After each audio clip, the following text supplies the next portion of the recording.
네, 안녕하세요. 방금 소개받은 숙명여대 약학부 소속 장창명이라고 합니다. 제가 오늘 소개해드릴 내용은 항암제를 처방을 할 때 어떤 항암제를 써야 되는지를 판단할 수 있는 진단을 할 수 있는 바이오마커를 포함한 키트에 대한 얘기를 소개를 시켜드리려고 합니다. 다 아시다시피 우리 항암제는 오래전부터 개발되어 왔고, 그리고 미국에서 1970년도에 이미 암정보 프로젝트를 시작을 했음에도 불구하고 아직까지 이 암과의 전쟁은 지속되고 있습니다. 그래서 역사적으로 볼 때 이제 이 항암제 개발은 1세대, 2세대, 지금 3세대까지 와 있는데요. 잘 아시다시피 1세대는 이제 화학 항암제, 뭐 정상세포나 암세포는 다 죽이는데 정상세포부터 죽어라 하는 그런 항암제고요.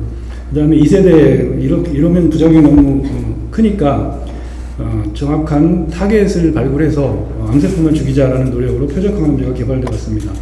그리고 3세대, 현재 3세대는 면역세포를 이용해서 암세포를 죽이는 그런 이제 항암제가 지금 면역항암제로 개발되고 있는데, 그 원리로 봤을 때는 이 면역항암제도 표적항암제에 속한다고 볼 수가 있겠습니다. 왜냐하면 이 면역항암제는 암세포가 면역 체계를 억제하고 있는데, 그래서 회피를 하고 있는데, 그것을 역으로 우리가 면역세포를 활성화시켜서 죽이는 것이고, 그러한 그 원리로 뭐 PD1, PDL1, CTLA4 이런 그 정확한 단백질을 타겟으로 하기 때문에 이 3세대 면역항암제도 어떻게 보면 표적항암제에 속한다고 할 수가 있겠습니다.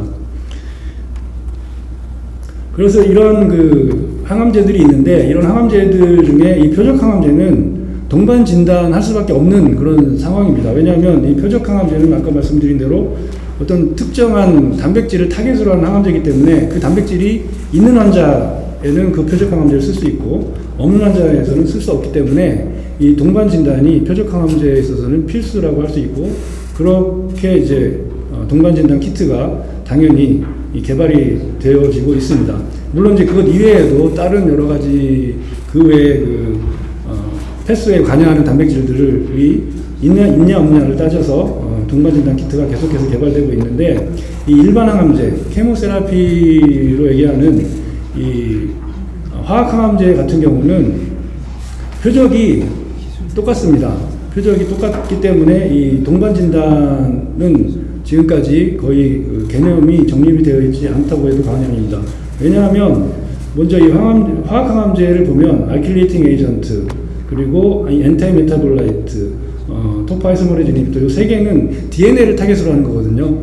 그리고 또 하나는 마이크로튜블 이니비터, 잘 아시는 텍솔, 또 빈블라스틴, 빈크리스틴 이런 것은 마이크로튜브를 타겟으로 합니다. 이 대표적인 화학 항암제는 두 개를 타겟으로 하는 거죠. DNA를 파괴하거나 마이크로튜브를 파괴하거나. 그런데 이 두 개의 타겟은 모든 세포에 다 있습니다.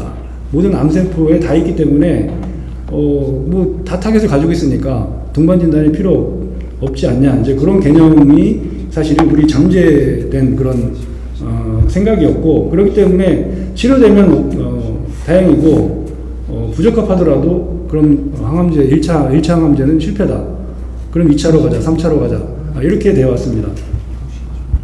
그래서 현재까지 이제 FDA 승인된 그런 그 동반진단 키트를 보면 대부분 표적 항암제에 대한 바이오마커, 그리고 거기에 대한 그 동반진단 키트들이 개발되어 있습니다. 유방암에는 헐투나, 뭐 대장암에는 이제팔, 뭐 C킷, 다 이제 이런 PDL, PDL1 이런 것들이 이 바이오마커로서 동반진단 키트가 이런 단백질이 있으면 이 치료제를 사용한다. 이제 그렇게 항암제가 처방이 되어 왔습니다. 그렇지만 이 일반 항암제는 지금까지 통계적으로 의사들, MD들이 이제 치료 처방을 했을 때, 이 암에는 이게 잘 듣는다 라는 통계적인 그런 수치에 따라서 처방이 되어 왔던 것입니다. 그것이 암종에 따라, 예를 들어서 뭐 위암 같은 경우는 뭐 백혈병 같은 경우는 갑자기 이름이 생각이 안 나네요.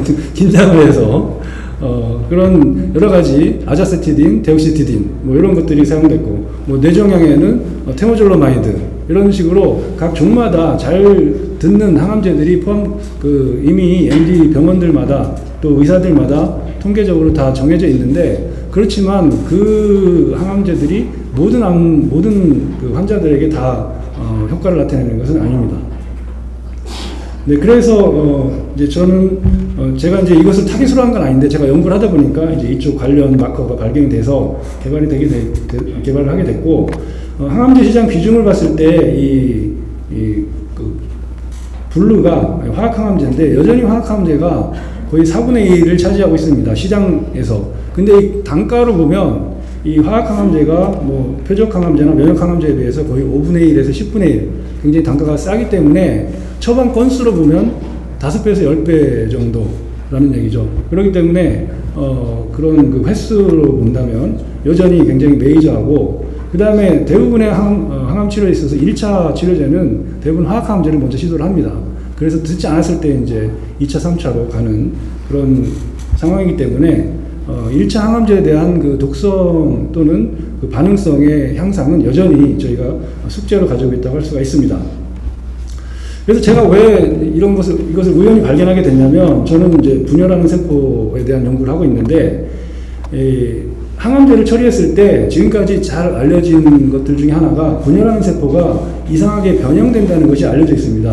그래서 이제 예를 들어서 분열세포는 요 파란 점이 센트로점이라는 중심체라는 건데, 분열할 때는 2개가 생겨야 됩니다. 그래야지 양쪽으로 크로모점을 당겨가거든요. 근데 에토포사이드나 방사선 치료를 하면 이런 그 중심체가 여러 개 생겨요. 중심체가 망가지는 겁니다. 그래서 이제 이 분열하는 세포도 죽는다라고 알려져 있었는데, 이것이 왜 이렇게 생기는지가 밝혀져 있지 않았는데, 저는 이제 이런 왜 죽느냐라는 그런 퀘스천을 가지고 연구를 해서 발견된 게, 이 헐러린이라는 단백질이 요 DNA 데미지 ATR 체크원 패스웨이에서 이 분열세포를 연결하는 연결고리라는 것을 확인했습니다. 그래서 이 체크원이 PLK1이라는 그 또 다른 카이네이즈를 인상화시키게 도와주는 링커 역할을 해서 이 중심체를 여러 개 만들어서 분열한 세포가 죽게 한다는 그런 새로운 사실을 발견하게 되었습니다. 그래서 이제 그동안에 왜 방사선 치료하면 이렇게 분열세포가 이상하게 되지라는 그런 현상이 있었는데, 그 원인에 대한 그 기전을 새롭게 발견을 했고, 그것을 올해 셀 데스 디퍼런시에이션에 보고를 했습니다.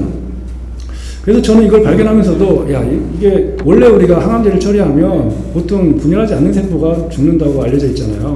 그리고 G10 체크포인트에서 못 넘어가거든요, 분열 단계로.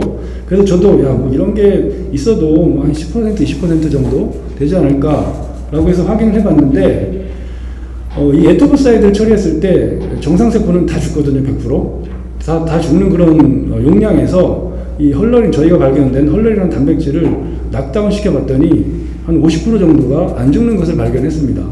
그래서 저도 생각했던 것과 다르게 이 분열세포를 통해서, 분열 과정을 통해서 죽이는, 항암제가 암세포를 죽이는 그런 포션이 상당히 높다, 저도 놀랄 정도로 높다는 것을 알 수가 있었습니다. 그럼 이것이 임상적으로도 과연 코릴레이션이 있느냐를 확인하기 위해서 미국 TCGA 암 환자 통계를 확인을 했더니, 이 녹색이 헐러린 하이 환자고 빨간색이 헐러린 로우 환자입니다. 헐러린이 많이 발현된 환자가 훨씬 예후가 좋고 서바이벌이 훨씬 더 오래 산다는 것을 알 수가 있습니다. 이것은 어떻게 해석할 수 있냐면, 항암제를 투여했을 텐데, 항암제를 투여했을 때 헐러린이 많으면 당연히 이 패스웨이에 의해서 분열세포로 죽는 루트가 더 왕성하게 진행되기 때문에 암세포가 빨리 죽어서 치료 효과가 좋을 것이라는 그런 예상을 할 수가 있습니다. 이래서 저는 이 헐러린의 발현량, 그 암세포가 됐을 때 헐러린이 많이 발현되느냐 안 되느냐에 따라서, 헐러린이 많이 발현되면 이 세포독성 항암제 중에서 DNA 데미지를 일으키는 항암제가 훨씬 효과가 좋을 것이라고 생각을 하고 있습니다.